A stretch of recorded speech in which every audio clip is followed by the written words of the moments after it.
नमस्कार दोस्तों, स्वागत है आप सभी का हमारे YouTube चैनल टीचिंग गुरु पे। तो एक न्यू सरकार की जो स्कीम आई है उसके बारे में हम आज की वीडियो में बात करने वाले हैं। हरियाणा सरकार की जो नई योजना है इसमें आपको 7,000 रुपये वो मिलेंगे। इसके लिए आपको क्या करना होगा, इसकी पूरी जानकारी हम आज की वीडियो में आपको देने वाले हैं। तो वीडियो को पूरा ध्यान से देखिएगा, कहीं पे बीच में स्किप मत कीजिएगा। अगर आप पहली बार हमारे चैनल पर आए तो चैनल को सब्सक्राइब कर लीजिए, साथ में बेल आइकन को प्रेस कर लीजिए, जिससे कि जो भी हम वीडियो डालें उसकी नोटिफिकेशन आप तक पहुंचती रहे। और आप हमारे व्हाट्सएप ग्रुप में भी ज्वाइन हो सकते हैं, उसका लिंक भी हमने डिस्क्रिप्शन बॉक्स में दिया हुआ है। जैसे कि आप जानती हैं, कोरोना वायरस के चलते बहुत सारी जो बीमारियां हैं वो इफ़ेक्ट हो रही है, और हमारा जो जो गरीब है और जो मिडिल क्लास लोग हैं वो भी इससे बहुत ज़्यादा इफ़ेक्टेड हो रहे हैं। तो इसके चलते सरकार जो अलग अलग जो स्कीमें वो चलाती रहती हैं। जैसे पहले जो किसानों के जो जनधन योजना के कारण जो 6,000 रुपये आते थे, उसके बाद 1,000 रुपये वाली स्कीम भी चलाई थी, और अनऑर्गेनाइज्ड वर्कर के लिए 4,000 रुपये वाली भी स्कीम के बारे में हमने आपको बताया था। अब ये 7,000 रुपये वाली स्कीम क्या है और इसको कैसे आपको जो पैसे मिलेंगे उसके बारे में पूरी वीडियो में डिटेल में बात करेंगे। तो चलिए वीडियो को शुरू करते हैं।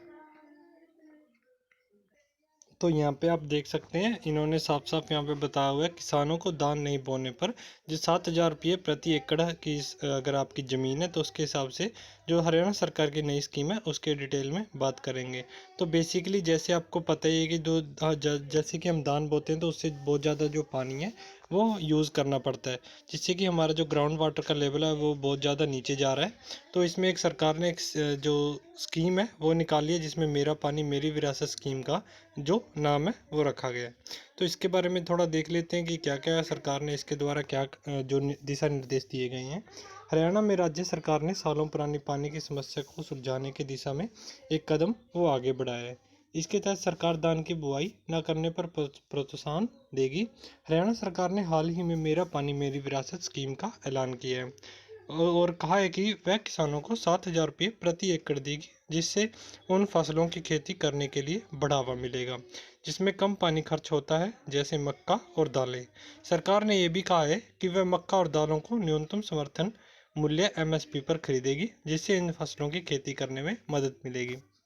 तो यहाँ पे आप साफ साफ देख सकते हैं, तो इसमें सरकार का यही कहना है कि अगर आप धान की खेती इस बार नहीं करते हैं तो आपको प्रति एकड़, अगर आपकी 1 एकड़ ज़मीन है तो 7,000 रुपये मिलेंगे, 2 एकड़ के हिसाब से आपको 14,000 रुपये वो दिए जाएंगे। तो इसमें तो आपका ही फ़ायदा है। एक तो देखिए, धान की खेती भी आप जब आप धान की खेती करते हो तो हरियाणा में तो वैसी पानी की किल्लत है। धान की खेती आप करते हो तो ये ज़रूरी नहीं है कि धान की खेती आपकी वो अच्छी तरीके से पूरी सफल हो जाती है, क्योंकि इसमें पानी की किल्लत होती है, और हरियाणा में जो बोरवेल है वो भी कम लगे हुए, पानी भी बहुत नीचे वो जा चुका है। तो आपको यहाँ पे फ्री में ही 7,000 रुपये मिल रहे हैं, और उसके अलावा आप कोई और खेती अपनी ज़मीन पे कर सकते हैं दान को छोड़ के, और जो भी मर्जी चाहे आप अपनी खेती है वो कर सकते हैं, जिसमें पानी की खपत है वो कम होती है। जैसे कि इन्होंने बताया हुआ है, मक्का और दालें, आप इनकी खेती भी वहाँ पे कर सकते हैं, जिसमें एक तो पानी भी कम लगेगा, और प्रति एकड़ के हिसाब से आपको 7,000 रुपये तो फ्री में मिल ही रहे हैं। इसमें आपकी पानी की भी बचत होगी। और जिन किसान भाइयों के अपने खुद के बोरवेल नहीं है, जो मतलब उधार से पानी लेते हैं किसी और से, तो उनको भी इसमें राहत मिलेगी, क्योंकि उनको कम पानी की ज़रूरत है वो पड़ने वाली है।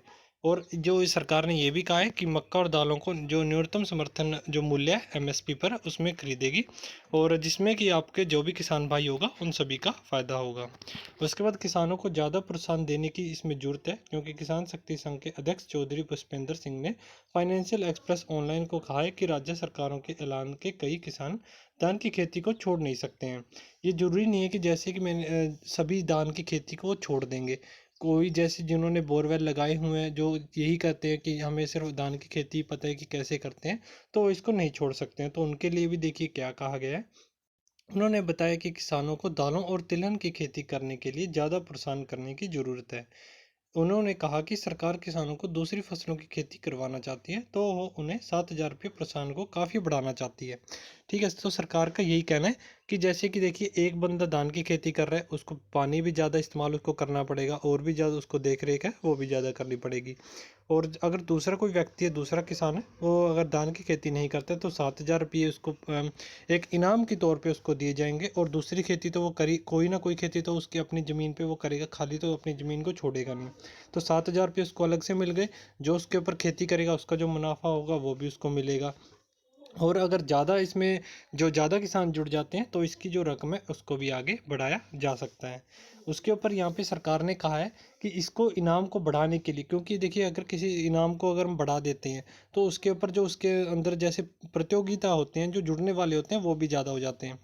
एक एग्जाम्पल की तरह अगर मैं आपको समझाऊँ, सपोज़ कीजिए मैं आपको कहूँ कि ये चीज़ आपने नहीं लगानी है तो मैं आपको 7,000 रुपये दूंगा।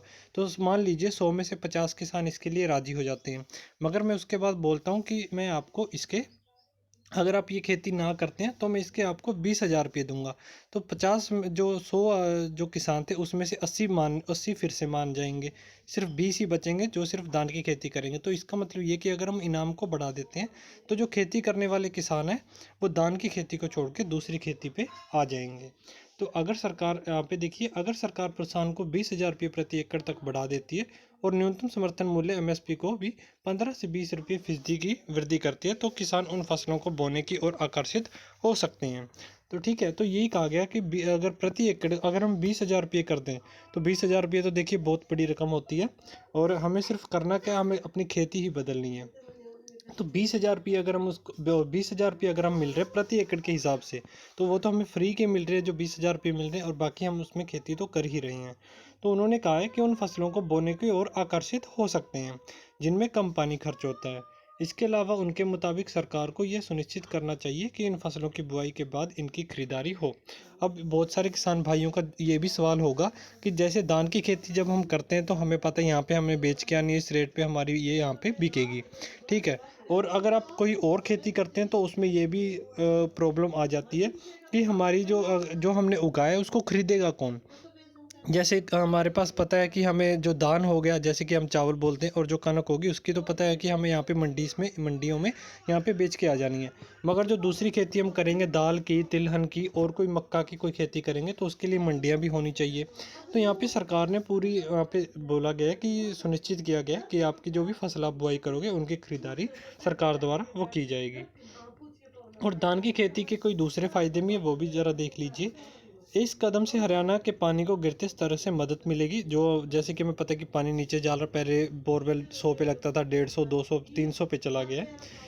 मदद मिलने के अलावा मोटे अनाज, तिलहन और दालों को बोने से कई दूसरे फायदे भी होते हैं, जिससे फसल जलने से होने वाले प्रदूषण में भी कम आता है। जैसे आपको पता ही है कि जैसे हम धान लगाते हैं तो उसमें जो धान लगाने के बाद जो उसकी फसलें जो पीछे से बच जाता है, जो भूसा बच जाता है, हम उसमें आग लगा देते हैं और इससे जो वायु प्रदूषण है वो भी बहुत ज़्यादा होता है। तो इसके अतिरिक्त पशु का चारा भी मिलेगा।